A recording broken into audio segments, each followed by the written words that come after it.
good morning finally Jalukbari আহি পালোঁ আজি এটা টাৰ্গেট আছে যে 50 কিলোমিটাৰমান পাৰোঁনে নোৱাৰোঁ চাওঁ ছানডে হয় কিন্তু 7টা বজাৰ আগতে ঘৰো পাব লাগিব কাৰণ ল'ৰাৰ প্ৰেক্টিছ আছে তাকো থৈ আহিব লাগিব একাডেমি এটা কথা কওঁ যে মোক বহুতে প্ৰশ্ন কৰে যে দাদা আপোনাৰ নিচিনা আমিও চাইকেল চলাই আছোঁ 20 কিলোমিটাৰ 25 কিলোমিটাৰ ৰেগুলাৰ বেচিছত চাইকেল চলাওঁ কিন্তু আমি সেই ৰিজাল্টটো পোৱা নাই আমাৰ বডি ৱেটটো মেইনটেইন কৰিব পৰা নাই এইটো কি কাৰণে হৈছে অলপ ক'ব নেকি কাৰণ আপোনাৰ ভিডিঅ' চাইছোঁ এটা কিন্তু তাতে আপুনি কৈছে যে চাইকেল চলালে ফেট লছ হয়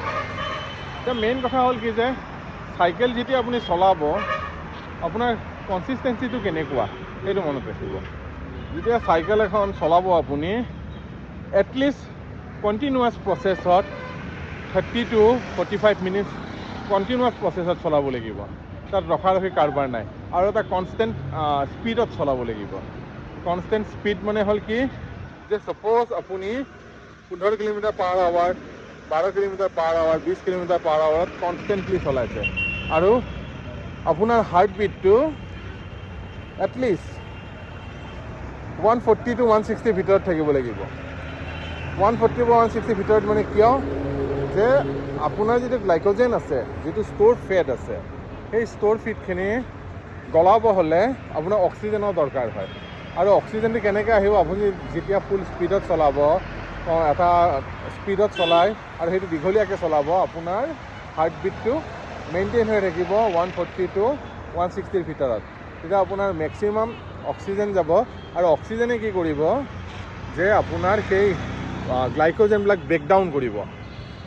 গ্লাইক'জেন যেতিয়া ব্ৰেকডাউন হ'ব গ্লাইক'জেনৰ পৰা কি হ'ব কাৰ্বন ডাই অক্সাইড ৰিলিজ হ'ব গ্লাইক'জেন ভাঙিব আৰু লগতে ৱাটাৰ যিটো চেলত ৱাটাৰ আছে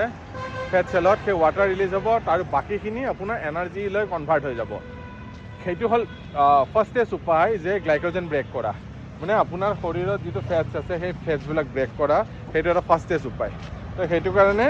মনত ৰাখিব যেতিয়া চাইকেল চলাব কনষ্টেণ্ট স্পীডত আৰু পেডলিংটো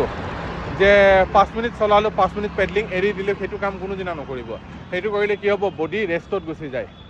ৰেষ্ট ল'ব নিদিব ৰেষ্ট ল'লে কি হ'ব হাৰ্টবিটটো আকৌ নামি আহিলে আপোনাৰ চলোৱা নচলোৱা একেই হ'ব সেইকাৰণে কনষ্টেণ্ট স্পীডত এটলিষ্ট আধা ঘণ্টা বা 45 মিনিট নন ষ্টপ পেডেল কৰিব যাতে আপোনাৰ ভাগৰটো লাগি থাকে আৰু আপোনাৰ হাৰ্টবিটটো কনষ্টেণ্ট হৈ থাকে 140 to 160 ভিতৰত এই সৰু সৰু বস্তুবিলাক যেতিয়ালৈকে আমি ইমপ্লিমেণ্ট নকৰোঁ তেনেহ'লে আমাৰ ফেটছ বাৰ্ণ নহয় ফেটছ মানে হ'ল মনত ৰাখিব যিটো আমাৰ ষ্ট'ৰ ফেট যাক গ্লাইক'জেন কয় সেই গ্লাইক'জেন হ'ল মেইন কাৰণ অবেচিটিৰ কাৰণে আৰু সেই গ্লাইক'জেনবিলাক ব্ৰেক কৰিব লাগিব আৰু নিজকে প্ৰুভ কৰিব লাগিব যে আমি অবেজ পিপুলবিলাকো আমি ফিট হ'ব পাৰোঁ ঠিক আছে এনেকৈ আপুনি যদি 3 মাহ 4 মাহ যদি কৰে ফেটছ নকমাৰ কোনো কাৰণে নাই ফেটছ কমিব আৰু মনত ৰাখিব অকল আপুনি যদি ভাবিছে অকল মই পেটৰ চৰ্বি কমাম হাতৰ কমিব নালাগে পেটটো কমিলে হ'ল এনেকুৱা কোনো দিনা নহয় আপোনাৰ ফেট যেতিয়া হ'ব কমিব যেতিয়া একেলগে চবৰে পৰা কমিব সেইকাৰণে কওঁ অকণমান মন দি আধা ঘণ্টা 45 মিনিট যিটো চলাই নন ষ্টপ পেডেল কৰিব আৰু চেষ্টা কৰিব যে হাৰ্ট বিটটো যাতে 140 to 160 মাজত থাকে ধন্যবাদ